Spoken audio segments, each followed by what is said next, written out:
Hi అందరికీ welcome to our channel. ఈరోజు వచ్చి ఎన్నో ఆరోగ్య ప్రయోజనాలు కలిగి ఉన్న చిరుధాన్యాలతో అదేనండి మిల్లెట్స్తో మిల్లెట్ రవ్వ ఇంట్లోనే ఈజీగా ఎలా ప్రిపేర్ చేసుకోవచ్చో చూద్దాం.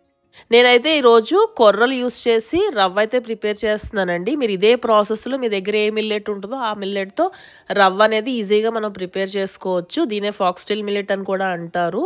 సో మిల్లెట్స్ మనం ఎప్పుడు స్టోర్ నుండి తెచ్చుకున్నప్పుడు అన్పాలిష్డ్ మిల్లెట్స్ అయితే తెచ్చుకోవాలి. అండ్ ఖచ్చితంగా 7 to 8 hours కానీ ఓవర్ నైట్ కానీ వీటిని అయితే సోక్ చేసుకోవాలి.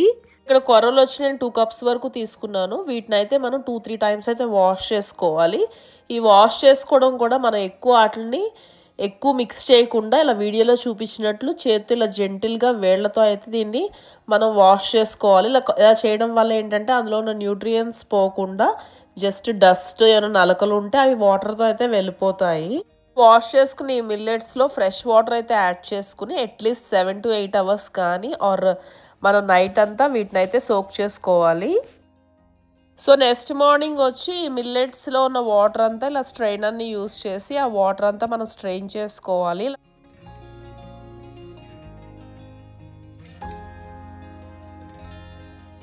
ఇలా స్ట్రెయిన్ చేసుకునే మిల్లెట్ని కాటన్ క్లాత్ మీద అయితే వేసుకుని మొత్తం అంతా స్ప్రెడ్ చేసుకుని దీన్ని ఎండలో అయితే ఒక 2-3 hours ఆర్ ఫ్యాన్ కింద కానీ మనం వీటిని అయితే మొత్తం అంతా డ్రై చేసుకోవాలి.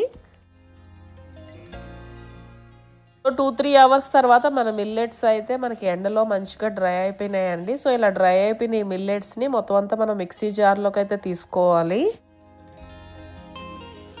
ఇక్కడ మనం రవ్వ ప్రిపేర్ చేసుకుంటాం కాబట్టి మిక్సీలో పల్స్ మోడ్లో ఒక 3-4 times గ్రైండ్ చేసుకుంటే సరిపోతుంది. ఇలా గ్రైండ్ చేసుకున్న తర్వాత మనకు మార్కెట్లో ఆల్రెడీ ఇలాగా మనకి జల్లెడ అనేది దొరుకుతుందండి. దీంట్లో ఒక 4 plates వరకు వస్తాయి. అందులో మనం రవ్వ చేసుకోవడానికి ఆ స్పెషల్ ప్లేట్ని ఆ రవ్వకు సంబంధించిన ప్లేట్ని అయితే మనం ఫిక్స్ చేసుకుని దాన్ని అయితే మనం ఈ మిల్లెట్ని అయితే జల్లించుకోవాలి. మనకి ఇక్కడ ఇలా జల్లించుకోగానే ఆ రవ్వ అంతా కిందకి దిగిపోతుంది. జల్లించుకోక మిగిలిన వీటిని వచ్చి మళ్ళీ మిక్సీ జార్లో అయితే వేసి పల్స్ మోడ్లో ఒక 3-4 times గ్రైండ్ చేసుకుంటూ ఇదే ప్రాసెస్లో మనం జల్లించుకోవాలి.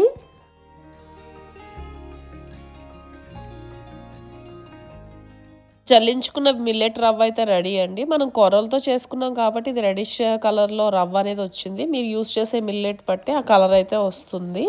సో ఈ రవ్వను వచ్చి మనం ఇలా ఎయిర్ టైట్ కంటైనర్లో స్టోర్ చేసుకుంటే బయట కూడా 3 months వరకు చాలా ఫ్రెష్గా ఉంటుందండి. ఇంకా ఎక్కువ రోజులు మనకి ఫ్రెష్గా ఉండాలంటే ఈవెన్ మనం జిప్లాక్ బ్యాగ్స్లో కూడా స్టోర్ చేసుకుని మనం ఫ్రిడ్జ్లో అయితే పెట్టుకోవచ్చు. సో ఈ రవ్వ యూస్ చేసి మన ఇడ్లీ ప్రీమిక్స్ కూడా ప్రిపేర్ చేసుకోవచ్చు అండి. సో నెక్స్ట్ వీడియోలో అయితే షేర్ చేస్తాను. మిస్ అవ్వకూడదంటే వీడియోని లైక్ చేసి సబ్స్క్రైబ్ చేసుకోండి. Thank you.